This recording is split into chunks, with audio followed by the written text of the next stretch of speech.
sa barangay butas na bato. Ayan po, o yan. So, kaya tinago siyang butas na bato kasi nga po, yan, yung bato dito ay may butas. Typical yun. Bari po. Ganda dito, ha? Nakaka-relax na po. Yan. From that, syempre, dito punta ka dito sa location na yan. Ayan. Although napapasukan naman yan pag walang tubig. Ayan, diba? Ayan pa rin, yung labasan natin. Ano po? So, tuloy itong lugar na ito.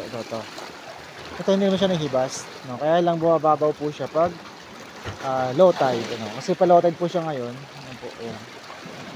Pero yung part na yun, ayun ako nakuha yan. Yung part na yan, yan, nawawala ng tubig dyan. Natutuyo yan yung mga part na. Ayan, ang titiyan nila ito yung mga bato. Ayan. Sa gilid. Yan, ganda. Ito na po yung likod ng bato kayo na. Di ba? Ganda. Perfect na perfect, ano?